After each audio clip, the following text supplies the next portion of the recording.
তুমি মনে করছো আসরের সময় এই নামাজ বাদ দিয়ে তুমি ফুটবল সরাইবা, তুমি নিশ্চিত থাকো আল্লাহর বিধান পারছো না, তুমি পালন করছো না, নিশ্চিত থাকো এ জাহান্নামে তোমাকে ফুটবলের মতো শট দিব।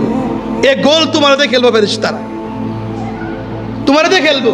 তুমি টিকেটের 6 মারছো, নামাজ না পড়া মারো 6, তোমাকে নিষেধ নাই, তুমি নামাজ কি জন্য পড়লা না?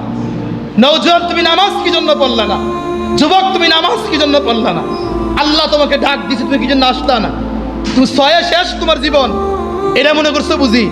এ ছক্কায় মনে শেষ। মানুষ হাসছে, এই তো পাগল ছাগল হাসছে, বালামাকো মানুষ হাসে নাকি? এই 6 কিন্তু তোমার ফেরেশতারা জাহান্নামে মারবে।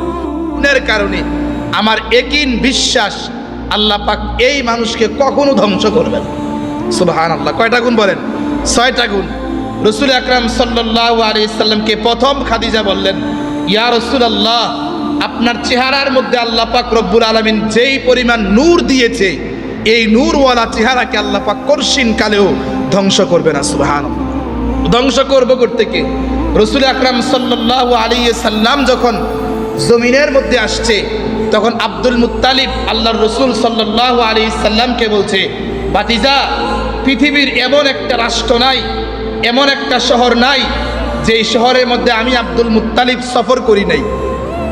এবং যেখানে যাইতাম কাবার মুতাওয়াল্লি হিসাবে মানুষের বাচ্চাগুলো আমার কাছে নিয়ে আসতো। অনেক সময় তাহনিকের জন্য নিয়ে আসতো, অনেক সময় একটু ঝাড়ফুঁকের জন্য নিয়ে আসতো। কিন্তু ভাতিজা, আমি সাক্ষী দিচ্ছি, তোমার মতো ফুটফুটে সুন্দর ওয়ালার চেহারা এই পুরা পৃথিবীতে যত স্থানের মধ্যে আমি রসুল সফর করেছি, কোথাও তোমার মতো সুন্দর কোনো পুরুষ আমি দেখি নাই। জিবরাইল আমিন আলাইহিস সালাতু ওয়াস সালাম তখন বলছিল, আব্দুল মুত্তালিব, সফর করলে আর কতটুকু করেছো? সফর তো আমি প্রথম আসমানে করেছি, দ্বিতীয় আসমানে করেছি, তৃতীয় আসমানে করেছি, চতুর্থ আসমানে করেছি, পঞ্চম আসমানে করেছি, ষষ্ঠ আসমানে করেছি, জান্নাতে সফর করেছি, জাহান্নামে সফর করেছি, প্রথম জমিনে সফর করেছি, দ্বিতীয় জমিনে সফর করেছি, তৃতীয় জমিনে সফর করেছি, চতুর্থ জমিনে সফর করেছি, পঞ্চম জমিনে সফর করেছি, ষষ্ঠ জমিনে সফর করেছি, তলদেশ পর্যন্ত গিয়েছি, সমুদ্র পর্যন্ত সফর করেছি, কুল কায়নাতের সবগুলা মাখলুকাতের এক একটা করে আমি আল্লাহ পাকের মাখলুকগুলোকে দেখেছি। এ আব্দুল মুত্তালিব, সাক্ষী দিলাম, মুহাম্মদের মতো সুন্দর আল্লাহ পাক রব্বুল আলামিন কুল কায়নাতের মধ্যে কাউকে আল্লাহ বানায় নাই। আল্লাহ পাক রব্বুল আলামিন জিবরাইলকে বলে, জিবরাইল, তুই আর সফর করলে কতটুক সফর করেছ? তোর সীমা তো আরশে আজিমের নিচ পর্যন্ত। আর আমি আল্লাহ পাক রব্বুল আলামিন আমার বন্ধুকে পৃথিবীর মধ্যে যত সৌন্দর্য দিয়েছি, যত পয়গাম্বর বানিয়েছি, সব পয়গাম্বরের চেয়ে বেশি সুন্দর আমি আল্লাহ পাক ইউসুফকে বানিয়েছি। ইউসুফকে মানুষ দেখে দেখে হাত কেটেছে। এ জিবরাইল, সাক্ষী থাক, আমার বন্ধুকে আমি আল্লাহ পাক কুদরতি হাত দ্বারা এত সুন্দর নূরের ঝলক দিয়েছি, এত সুন্দর করে বানিয়েছি, কুল কায়নাতের মধ্যে কোনো মাখলুক আমি আল্লাহ ছাড়া কাউকে বানাই নাই। খাদিজা বলি, ইয়া রাসূলুল্লাহ, এত সুন্দর চেহারার অধিকারী মানুষকে, এত সুন্দর চেহারার অধিকারী লোককে আল্লাহ পাক রব্বুল লা তাহলিক, কখনো ধ্বংস করবে না। সুবহানাল্লাহ। বুঝেন নাই? কখনো ধ্বংস করবে না। এরপরে খাদিজা বলে, ইয়া রাসূলুল্লাহ, আমি আপনার মধ্যে প্রথম গুণ দেখলাম আপনার চেহারা সুন্দর। দ্বিতীয় গুণ, ইয়া রাসূলুল্লাহ, ইন্নাকা লাতাসিলার রহমা বা রহিমা। ইয়া রাসূলুল্লাহ, দ্বিতীয় একটা গুণ আমি আপনার মধ্যে ফলো করেছি, একেবারে যখন থেকে আপনি ভূমিষ্ঠ হয়েছেন, যখন থেকে কথা বলতে পারেন, আজ পর্যন্ত, অর্থাৎ এই 40 বছর পর্যন্ত আমি কখনো দেখি নাই আপনি কখনো কোথাও আত্মীয়তার বন্ধন ছিন্ন করেছেন। যারা আত্মীয়তার বন্ধন ছিন্ন করে এদেরকে আল্লাহ পাক রব্বুল আলামিন ধ্বংস করে দেয়, আর যারা আত্মীয়তার বন্ধনকে রক্ষা করে আল্লাহ পাক এদেরকে কুদরতি হাত দ্বারা রক্ষা করেন। সুবহানাল্লাহ। হাদিসে আল্লাহর রাসূল সাল্লাল্লাহু আলাইহি সাল্লাম বলেন, যার ভিতরে আত্মীয়তার বন্ধন রক্ষার গুণ আছে, আল্লাহ পাক রব্বুল আলামিন তাকে 3টা পুরস্কার দিবেন। কয়টা পুরস্কার বলেন? 3টা পুরস্কার। 1 নাম্বার পুরস্কার, আল্লাহ পাক রব্বুল আলামিন তার হায়াতকে বাড়াইয়া দিবেন। আত্মীয়তার বন্ধন রক্ষার্থে আল্লাহ পাক রব্বুল আলামিন তার হায়াত বাড়াইয়া দিবে। 2 নাম্বার পুরস্কার, আল্লাহ পাক রব্বুল আলামিন তার রিজিক বাড়াইয়া দিবে। এজন্য যেই ফ্যামিলিতে যত আল্লাহ পাকের বান্দাবান্দি আছে, ওই ফ্যামিলির কর্ণধারকে আল্লাহ পাক তত বেশি আয় রোজগারের ব্যবস্থা করে দেয়। 3 নাম্বার, আল্লাহ পাক রব্বুল আলামিন তাকে অপমৃত্যু থেকে হেফাজত করবে। সুবহানাল্লাহ। অপমৃত্যু যেটা আছে এটা আল্লাহ পাক সরাইয়া দিবে। আর যারা আত্মীয়তার বন্ধন ছিন্ন করে, আল্লাহ রাসূল সাল্লাল্লাহু আলাইহি সাল্লাম এক হাদিসের মধ্যে বলে, আত্মীয়তার বন্ধন ছিন্ন করনেওয়ালার এই আত্মীয়তা আল্লাহর আরশ পর্যন্ত গিয়ে, আল্লাহর আরশের কাছে গিয়ে বলে, আল্লাহ তে যেরকম দুনিয়াতে আমাকে ছিন্ন করেছে, আজকে তুমি তোমার রহমত থেকে তাকে ছিন্ন করে দাও। এজন্য ভাইয়া একটু হাদিস থেকে আপনারা শুনলেন, বুঝলেন আত্মীয়তার বন্ধন কর্ষিন কালেও ছিন্ন করবেন না। 3 নম্বর গুণ, খাদিজাতুল কুবরা রাদিয়াল্লাহু তাআলা আনহা বলেন, ইয়া রাসূলুল্লাহ, আমি আপনার মধ্যে 3 নম্বর গুণ দেখেছি, ওয়া তাহমিলুল কাল্লি, আপনি অসহায় যে লোকগুলো আছে এই অসহায় লোকদেরকে আপনি নুসরত করেন, সাহায্য করেন। যারা অসহায় লোকদেরকে সাহায্য করে, নুসরত করে, হেল্প করে, এদেরকে আল্লাহ পাক রব্বুল আলামিন কর্ষিন কালেও ধ্বংস করবে না। আজকে অসহায় কোনো লোক যদি আমার কাছে আসে, আমি ধমক দিয়ে তাকে তাড়িয়ে দিই। এজন্য একজন বিশ্ববিখ্যাত আলেমে দ্বীন উনি বলছেন, মানুষ ধনী যদি হতে চায় 4টা গুণ তার মধ্যে থাকতে হবে। 1 নাম্বার, যদি কোনো মানুষ তার কাছে হাত পাতে, সে যাই তৌফিক আছে, হোক না 5 টাকা, হোক 2 টাকা, হোক 1 মুষ্টি চাউল, সে যদি তাকে খালি হাতে ফিরিয়ে না দেয়। তার কাছে হাত পাচ্ছে, যদি তাকে সহযোগিতা করে, এই সহযোগিতার কারণে আল্লাহ পাক রব্বুল আলামিন তাকে 2টা পুরস্কার দিবেন। 1 নাম্বার, আল্লাহ পাক রব্বুল আলামিন তার অভাবকে দূর করে দিবেন। 2 নাম্বার, তাকে আল্লাহ পাক বিপদ আপদ বালা মুসিবত থেকে হেফাজত করবেন। ভিক্ষুক চেয়েছে, কত 5 টাকা, কত 10 টাকা আমাদের অনাথে অন্য কোথাও চলে যায়, কিন্তু আল্লাহর বান্দা হাত পেতেছে। ইচ্ছা করলে আল্লাহ পাক এই হাতটা তার কাছে আমাকে পাঠাইতে পারতো, তার আগে আল্লাহ পাক আমাকে বড় বানাইয়া আরেকজন লোককে আমার কাছে হাত পাঠিয়েছে, আমি তাই কি জন্য ফিরিয়ে দেব?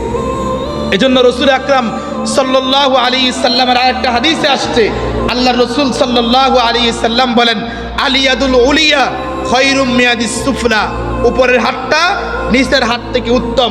দানবীরের হাত আল্লাহর কাছে উত্তম, যে দান নেয় তার কাছ থেকে। দান করতে শিখেন, দানে ধন বাড়ে, দানে সম্পদ বাড়ে, দানে রোগ ব্যারাম বালা মুসিবত দূর হয়ে যায়, দানে অঘটন দূর থেকে আপনি হেফাজত করবে।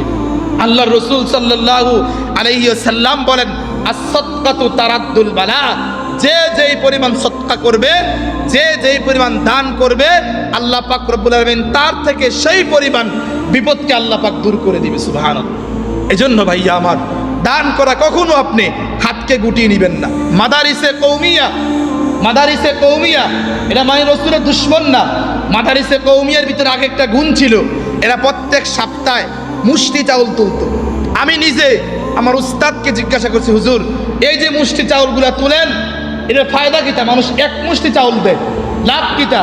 তখন হুজুরে বলছে, আরে 1 মুষ্টি চাউল দিয়ে মাদ্রাসা চলে না, 2 মুষ্টি চাউল দিয়ে মাদ্রাসা চলে না। আমরা মানুষের দ্বারে দ্বারে এই মাদ্রাসার ব্যাগটা পাঠাই, মানি সকলে যদি 1 মুষ্টি চাউল দেয়, সে 1 মুষ্টি চাউল দিয়া সদকা করলো, আল্লাহর রাস্তায় দান করলো, এটা সওয়াব সে আখিরাতে পাবে।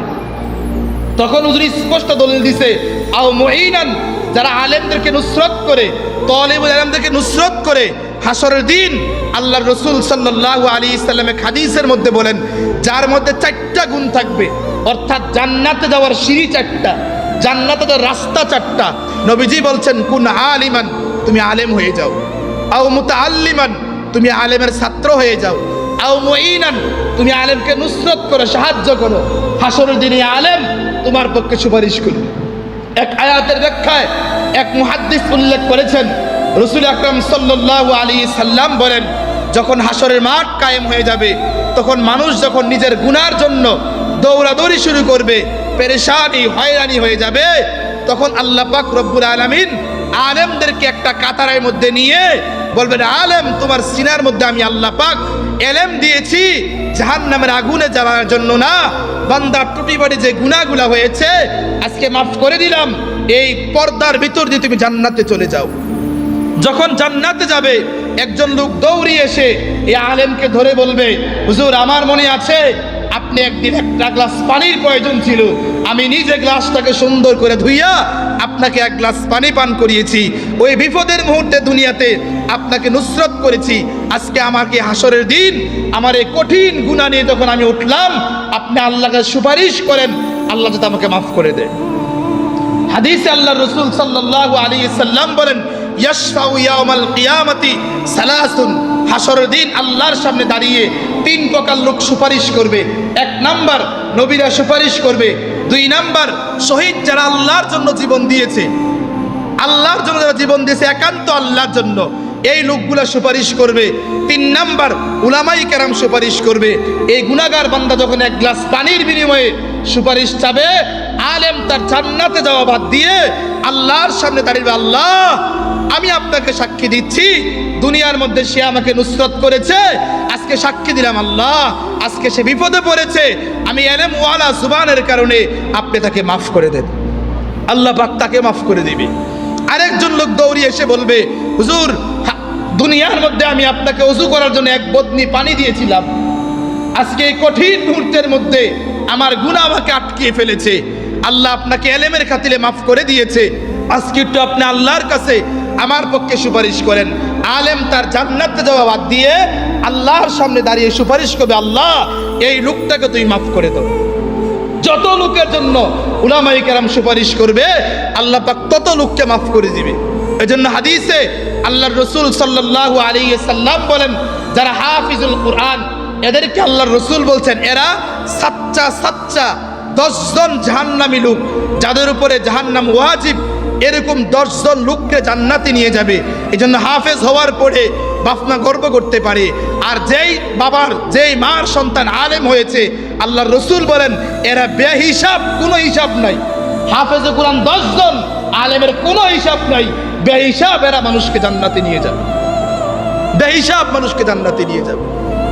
1 টাকা 5 টাকা আপনার কারণে যে আলেম যদি নুসরত পায়, সাহায্য পায়, আপনার একটা কথার কারণে যদি আলেমের উপকার হয়, নিশ্চিত মনে রাখেন দুনিয়াতে আলেম আপনার উপকার করতে পারে না, হাসরের দিন কিন্তু আপনি আলেমের পিছনে দৌড়াবেন।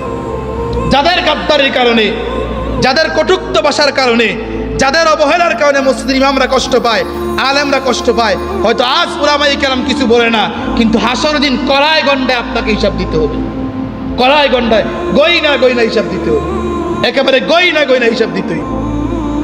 এই জন্য ভাইয়া আমার, উলামায়ে কেরামকে কর্শিন কালিও ডিঙ্গিয়ে অ্যাবাউট করে আপনি দ্বীনের উপর চলার কোনো চিন্তা করবেন না। আজকে সাতপন্থী তাবলীগ এটা বেদাত কি জন্য? এটা উলামায়ে কেরামকে ডিঙ্গিয়েছে। আকসার উলামায়ে কেরাম যেদিকে, আল্লাহর রাসূল বলছেন আমার নাজাতের পথ সেদিকে। অধিকাংশ আলেম যেদিকে, আল্লাহর রাসূল বলছেন আমার নাজাতের পথ সেদিকে।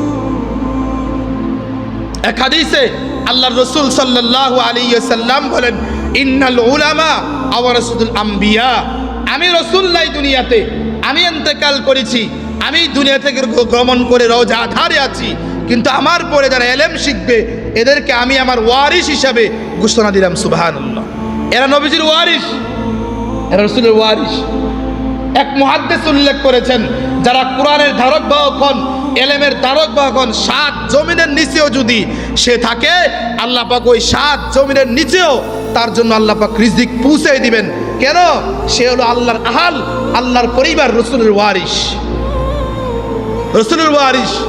আমার এক সন্তান যদি বিদেশে না খেয়ে থাকে, আমি দেশ থেকে তার জন্য টাকা পাঠাই, বাবা তুমি না খেয়ে থাকো না, তুমি কামাই করে দিতে পারো না পারো, কিন্তু আমি তোমাকে টাকা দিলাম, তুমি 3 বেলা ভাত ঠিক মতো খাইও। আমার ওয়ারিস বিদায়, আমার রক্ত আছে বিদায়, তাকে আমি ওয়ারিস বলছি বিদায়। ঠিক সেম রাসূল যাদেরকে ওয়ারিস বলছে, আপনি ভাবলেন কেমনে এই সমস্ত আলেমদেরকে আল্লাহ পাক জাহান্নাম দিবে? ভাবলেন কেমনে আপনি? রাসূলের ওয়ারিস যেখানে থাকুক কখনো এরা বেইজ্জতি হবে না, আর কখনো এরা হয়ে থাকবে না, কখনো থাকবে না। এজন্য রাসূলের ওয়ারিস থেকে বেইজ্জতি করা মানে একজন রাসূল আকরাম সাল্লাল্লাহু আলাইহি সাল্লামের এলেমকে বেইজ্জতি করার নামান্তর। ইন্নাল উলামা ওয়ারাসাতুল আম্বিয়া, রাসূল বলছেন উলামায়ে কেরাম হলো নবীদের ওয়ারিস। আজকে রাসূল থাকলে এই মেহরাবের মধ্যে স্পষ্ট কথাগুলো বলতেন, নবীজি নাই, রাসূলের এলেমের ধারক বাহক হিসেবে আমরা বললাম। আজকে আপনি দেখেন মসজিদের ইমামগুলোর কি অবস্থা, মুয়াজ্জিনগুলোর কি অবস্থা। আমাকে গত রাত্রে একজন মুয়াজ্জিন ফোন দিছে, ওনাকে একজন কমিটি আঘাত করতে গেছে, বুঝেন নাই? বেতন দেয় 5,000 টাকা, বুঝেন নাই? 5,000 টাকা বেতন দিয়া আরো কত কথা শুনতে হয়। অপরাধ কিটা? অপরাধ একটাই, সে কি জন্য আল্লাহর নামটা বারবার উচ্চারণ করে, বারবার কি জন্য উচ্চারণ করে? নবীজি সাল্লাল্লাহু আলাইহি ওয়াসাল্লাম বলেন, যারা উলামায়ে কেরামকে সম্মান দিল, প্রকৃতপক্ষে তারা আমি রাসূলকে সম্মান দিল। যারা উলামায়ে কেরামকে সদকা করলো, তামবিহুল গাফিলিন আছে, তার রাসূলকে দান করলো। নবীজি থাকলে স্পষ্ট মুসল্লিয়ানে কেরাম মানুষ আল্লাহ রাসূলকে সদকা করতেন, দান করতেন, হাদিয়া দিতেন। হাদিয়া দূরের কথা, উলামায়ে কেরামের অপবাদ এবং এদের অত্যাচার জুলুম আকসার মসজিদগুলোতে হয়। ইমামরা ঠিক মতো কথাও বলতে পারে না, শুধু একমাত্র জুলুমবাজীদের কারণে। এজন্য ভাইয়া আমার, উলামায়ে কেরামকে কখনো অসম্মান করবেন না, কখনো অসম্মান করবেন না। এদেরকে আপনার নিজের পরিবারের লোক মনে করবেন। আপনার 5টা ছেলে আছে, মনে করবেন আপনাকে আল্লাহ 6টা ছেলে দিয়েছে, 5 জন আপনার রক্তের, একজন উলামায়ে কেরাম রাসূলের ওয়ারিস। এটা আপনি মনে করবেন। আপনার ছেলে অপরাধ করলে 1000 মামলা মোকদ্দমা ঠিক করে আপনার ছেলেকে নিয়ে আসতেন, কিন্তু উলামায়ে কেরামের সামান্য কিছু অপরাধ দেখলে আপনি পুরো এলাকা সরিয়ে দেন। মানে কিটা? আপনি আল্লাহ রাসূলের ওয়ারিসদেরকে ইহানত করতেছেন, তুচ্ছ করতেছেন। তো খাদিজাতুল কুবরা রাদিয়াল্লাহু তাআলা আনহু আল্লাহর রাসূলকে বলছি, ইয়া রাসূলুল্লাহ, 3 নাম্বার গুণ দেছি, ওয়া তাহমিলুল কাল্লি, আপনি অসহায় অনাথ যে লোকগুলো আছে এদেরকে আপনি নুসরত করেন। যে কথা থেকে আমি ইমামদের কথা বললাম, স্পষ্ট বলি, ইমামদের বেতনগুলাকে, মুয়াজ্জিনের বেতনগুলাকে, মসজিদের খাদেমের বেতনগুলাকে এলাকাবাসীর দায়িত্ব, যেই পরিমাণ টাকা দিলে এদের ফ্যামিলি সুন্দর চলতে পারে এই পরিমাণ টাকা এদেরকে দেওয়া একান্ত প্রয়োজন। যদি কোনো লোকের কারণে ইমাম মুয়াজ্জিনের বেতন কইমা থাকে, হাসরের দিন আল্লাহর রাসূলের ইহানতের কারণে, উলামায়ে কেরামের লজ্জার কারণে, উলামায়ে কেরামকে বেয়াজ্জতি করার কারণে আপনি আল্লাহর সামনে দাঁড়িয়ে হিসাব দিতে হবে। সাধারণ লোককে যদি দান করলে সওয়াব হয়, উলামায়ে কেরামকে দান করলে সওয়াব হবে না? সাধারণ লোককে যদি আল্লাহর রাসূল দান করতে পারতেন, পাবলিক দান করতে পারে, আলেমদেরকে দান করবেন না কি জন্য? আপনাকে দান করতে বলছে কেডায়? উলামায়ে কেরামকে দান করতে বলছে কেডায়? আমি আমার বন্ধু সমাজকে স্পষ্ট বলি, বন্ধু, কারো দান হাদিয়া তোর নেওয়া দরকার নেই। স্পষ্ট কমিটিকে বলবি, আমাকে ওই পরিমাণ বেতন দেন যেই পরিমাণ বেতন দিলে পরিবার চলে। বেতন দিবেন 8,000 10,000 টাকা, এফরুজের ভিক্ষার মতো ভিক্ষা করে খাইব, দরকার কি? আপনি 15,000 বেতন দেন, 20,000 বেতন দেন, উনি কারোর কাছে হাত পাতবে না। বেতন কমাই দেওয়ার মানি হলো যে উনি হাইটটা মুষ্টি চাল তুলবো আর খাই ভিক্ষা করবো, কইবো ভাই ও চাইল নাই, ডাল নাই, ঘরে তরকারি নাই, একটা মাছ কিনা দেন, একটা মুরগা কিনা দেন। এটাই চাই। এটা উলামায়ে কেরাম অপমান, বেইজ্জতি উলামায়ে কেরামের, লানত উলামায়ে কেরামের। ইসলামের বদনাম হয়। ইহুদিরা দেখলে হাসে, খ্রিস্টানরা হাসে, হিন্দুর বাচ্চারা হাসে, কাফেররা হাসে। মুসলমানদের নেতা, মুসলমানদের উলামায়ে কেরাম খুজ্জা খায়, খুজ্জা খায়। কাদের কারণে এটা হইল? আপনি ইহুদি আলেমদেরকে তাকিয়ে দেখেন, এদেরকে যেই পরিমাণ অর্থ দেয়। খ্রিস্টান আলেমদের তাকিয়ে দেখেন, যেই পরিমাণ অর্থ দেয়। হিন্দু ঠাকুরদেরকে তাকিয়ে দেখেন, যেই পরিমাণ অর্থ দেয়। কি জন্য? এরা মাথার মুকুট। এরা ঠিক থাকলে ধর্ম ঠিক থাকবে। ঠিক সেম মুসলমানের আলেম ঠিক থাকলে ইসলাম ঠিক থাকবে। যখন পৃথিবী থেকে আলেম চলে যাবে, ইসলাম আর ঠিক থাকবে না। ইসলাম টিকিয়ে রাখার পিছনে একমাত্র উলামায়ে কেরামের অবদান। নবীজি সাল্লাল্লাহু আলাইহি সাল্লাম এক হাদিসের মধ্যে বলেন, লাউ জুইলাল কুরআনু ফি ইহাবিন সুম্মা উলকিয়া ফিন নার। এই হাদিসের ব্যাখ্যা 2টা করেছেন। 1 নম্বর ব্যাখ্যা নবীজি সাল্লাল্লাহু আলাইহি সাল্লাম করেছেন, যদি কোনো বস্তুর উপরে কুরআনে কারীমকে লিখে ওই বস্তুকে আগুনের মধ্যে ফেলে দেওয়া হয়, আল্লাহর জাতের কসম ওই বস্তুকে কখনো আগুন পুড়াবে না। এজন্য পৃথিবীর অনেক ঘরের মধ্যে আগুন লাগে, কিন্তু পুরা ঘর পুড়ে ছাই হয়ে যায়, কিন্তু এক কুরআনে কারীম কিন্তু পুড়ে না। কেন? এটা কি স্বর্ণের পৃষ্ঠানি ভাই? পৃষ্ঠা কি স্বর্ণের? পৃষ্ঠা স্বর্ণের না। আপনার যে খাতা আছে ওই খাতার মতোই কিন্তু এই খাতা, কিন্তু এই খাতার ভিতর আল্লাহর কালাম লেখা হয়েছে। এই হাদিসের 2য় ব্যাখ্যা করেছেন, যদি কারো সিনার মধ্যে আল্লাহ পাক কুরআন দেয়, ইলম দেয়, এই সিনাকে আল্লাহ পাক রব্বুল আলামিন জাহান্নামে জ্বালাবেন। এই সিনাকেও জাহান্নামে জ্বালাবে না। লাউ জুইলাল কুরআন ফি ইহাবিন সুম্মা উলকিয়া ফিন নারি মাহতারাকা। এজন্য ভাইয়া আমার, নাজাতের রাস্তাগুলো দেখেন, স্পষ্ট দেখেন নাজাতের রাস্তাগুলো দেখেন। আল্লাহর রাসূল সাল্লাল্লাহু আলাইহি সাল্লামের এক হাদিসের মধ্যে আল্লাহর রাসূল বলছেন, যেই কবরস্থানে গিয়ে পুরা কুরআনের সবচেয়ে ছোট্ট 2টা সূরা একটা হলো সূরা কাউসার আর একটা সূরা ইখলাস, কুল হুয়াল্লাহ সূরা। এই দুইটা সূরা ছোট্ট, একেবারেই ছোট্ট। এই ছোট্ট সূরার একটা সূরা সূরাতুল ইখলাস। আল্লাহর রাসূল সাল্লাল্লাহু আলাইহি সাল্লাম বলেন, যদি কোনো কবরস্থানে গিয়ে এই ছোট্ট একটা সূরা কেউ তেলাওয়াত করে, আল্লাহ পাক কবরবাসী আযাবকে মাফ করে দেয়। যদি ছোট্ট সূরা তেলাওয়াত করলে এই ফায়দা হয়, যেই ঘরের যেই বাবার সন্তান পুরা 30 পারা কোরআনে কারীম পড়ে, পুরা 15 পারা কোরআনে কারীম পড়ে, প্রত্যেক দিন এক পারা কোরআন তেলাওয়াত করে, এবার ওই সন্তানের কি অবস্থা হবে, ওই বাবার কি অবস্থা হবে, কি অবস্থা হবে। আল্লাহর রাসূল সাল্লাল্লাহু আলাইহি সাল্লামের আরেক হাদিসের মধ্যে এক মুহাদ্দিস উল্লেখ করেছেন, মান ক্বারা সূরাতুল ইখলাস, যে ব্যক্তি সূরাতুল ইখলাস মিয়াতাইনে 200 বার তেলাওয়াত করবে, আল্লাহর রাসূল সাল্লাল্লাহু আলাইহি সাল্লাম বলেন, যদিও কোরআনে কারীমের ছোট্ট একটা সূরা সূরাতুল ইখলাস, এটাকে যদি কেউ 200 বার দৈনিক তেলাওয়াত করে, আল্লাহর রাসূলের এই উম্মাহ মুহাদ্দিস আব্দুল ওয়াহাব সাহেব রাহমাতুল্লাহ আলাইহি, উনি এক কিতাব লিখেছেন দৈনন্দিন জীবনের সুন্নত, ছোট্ট একটা কিতাব, পকেট বই, 70 থেকে 80 টাকা। উনি এই কিতাবে উল্লেখ করেছেন, আল্লাহ পাক তার জন্য 300 গজবের দরজা আল্লাহ বন্ধ করে দিবে। কতটা বলেন? 300টা গজবের দরজা আল্লাহ বন্ধ করে দিবে। 300 রহমতের দরজা আল্লাহ খুলে দিবে। কতবার সূরা ইখলাস বলেন? আপনি হিসাব করেন, টাইম টু টাইম হিসাব করেন। আমি আপনাকে ইঙ্গিতে কথা বলছি, স্পষ্ট বলছি, হিসাব করেন আপনি। আমার সর্বোচ্চ সূরা ইখলাস করতে 200 বার 22 থেকে 23 মিনিট সময় লাগে। আপনি বাসার থেকে যখন বাজারে যান, তখন এই সময় আপনি কি করেন? আপনাকে যদি কেউ জিজ্ঞাসা করে, ভাই পড়েন না কি জানেন, আপনি বলেন আমার সময় নাই। আমার কি নাই? দোকানদার বলে আমার সময় নাই, আমি ব্যবসায় ব্যস্ত। যিনি চায়ের দোকানে আড্ডা করে, উনি বলে আমার সময় নাই, আমি গীবতে ব্যস্ত। যিনি অফিস করে, আমার সময় নাই, আমি অফিস আদালতে ব্যস্ত। কিন্তু আপনাকে তসবিহ কিনে এটাকে তেলাওয়াত করেন, রাসূলের হাদিস কিন্তু মিথ্যা না। আল্লাহর রাসূল সাল্লাল্লাহু আলাইহি সাল্লামের কাছে একজন সাহাবী এসে বলছে, ইয়া রাসূলুল্লাহ, আমি সূরা ইখলাসকে ভালোবাসি। আমাদের ভালোবাসা অনেক বস্তু আছে না, আছে না নাই বলেন? আছে। ওই লোকটা গিয়ে বলছি, ইয়া রাসূলুল্লাহ, আমি সূরা ইখলাসকে ভালোবাসি। রাসূল বলছেন, তোমার জন্য জান্নাত ওয়াজিব, তুমি জান্নাতে যাবা। আরেক হাদিসে আল্লাহর রাসূল সাল্লাল্লাহু আলাইহি সাল্লামের একজন সাহাবী, উনি ইমামতি করতেছিলেন। তো প্রত্যেক রাকাতেই উনি যখন সেহরি কেরাত হয়, ওই কেরাতের পরে সূরা ফাতিহার পরে সূরা ইখলাস তেলাওয়াত করে। মুসল্লিরা শুনতে শুনতে বিরক্ত হয়ে গেছে। একদিন ওনাকে বলল যে এই সূরা কি পাল্টানো যায় না? উনি স্পষ্ট বলছে, আমার ইমামতির চাকরি চলে যাবে, এরপরে সূরা ইখলাসের তেলাওয়াত আমার থেকে দূরে যাবে না। সুবহানাল্লাহ। তারপরে আল্লাহর রাসূলকে গিয়ে বলছি, ইয়া রাসূলুল্লাহ, আপনার এই সাহাবী প্রত্যেক নামাজে সূরা ইখলাস পড়ে, প্রত্যেক নামাজেই। রাসূল তাকে ডাক দিয়েছে, কিরে সাহাবী, প্রত্যেক নামাজে সূরা ইখলাস পড়ো, মানুষ শুনতে শুনতে বিরক্ত হয়ে গিয়েছে। তখন সে বলছে, ইয়া রাসূলুল্লাহ, আমি সূরা ইখলাসকে ভালোবাসি। রাসূল বলছে, সারা যায় না? সে বলতে, সারা যায় না।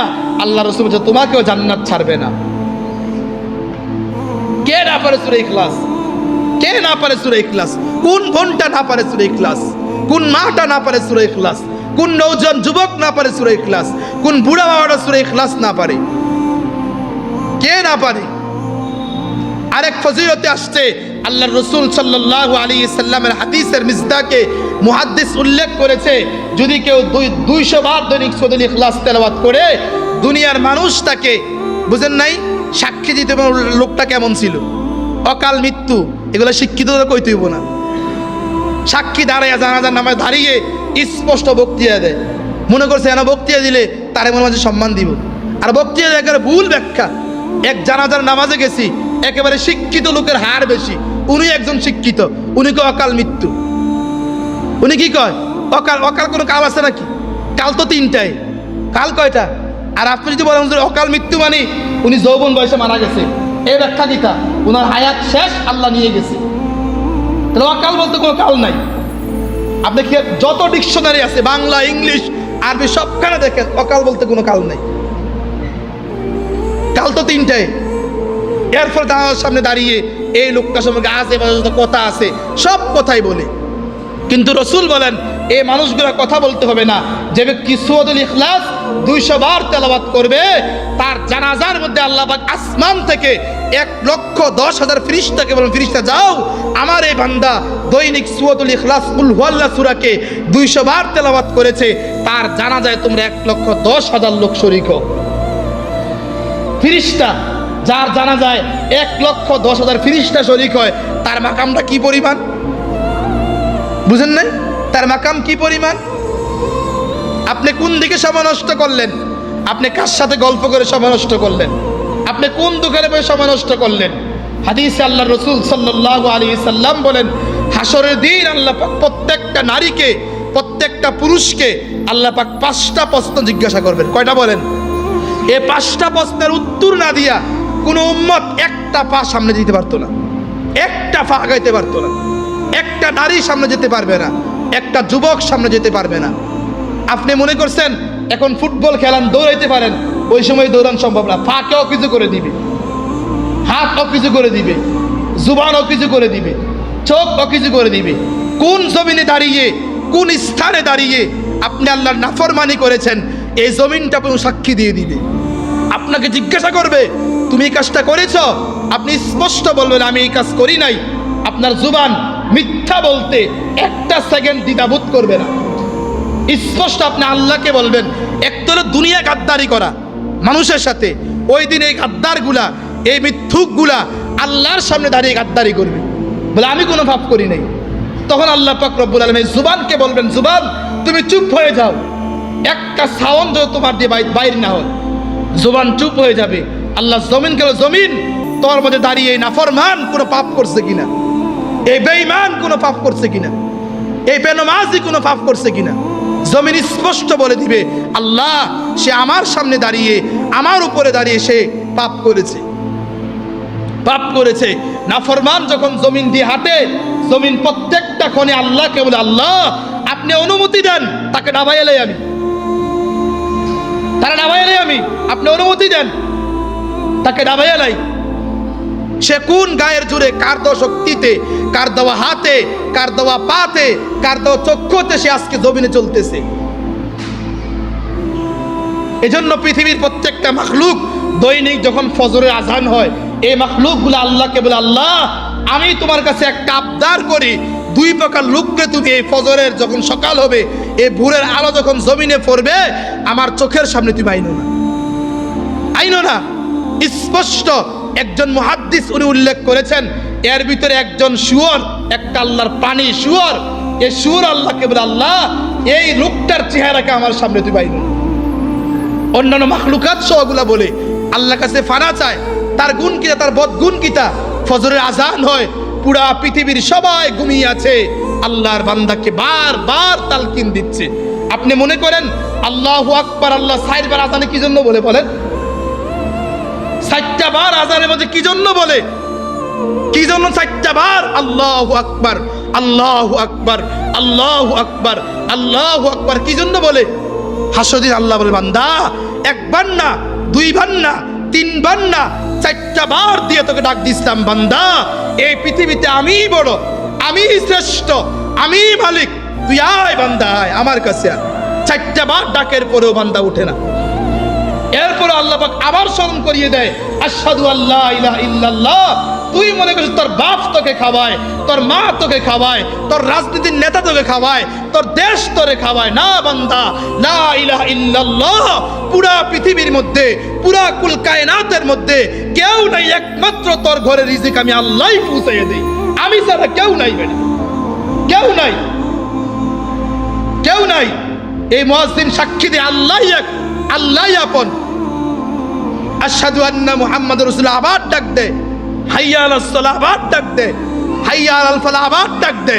আবার সবগুলো ডাক দেওয়ার পরে আবার দ্বিতীয়বার ডাক দে, আল্লাহু আকবার। বান্দা এখনো বুঝি তুই ঘুমায়ে রইলি, এখনো বুঝি ঘুমায়ে রইলি।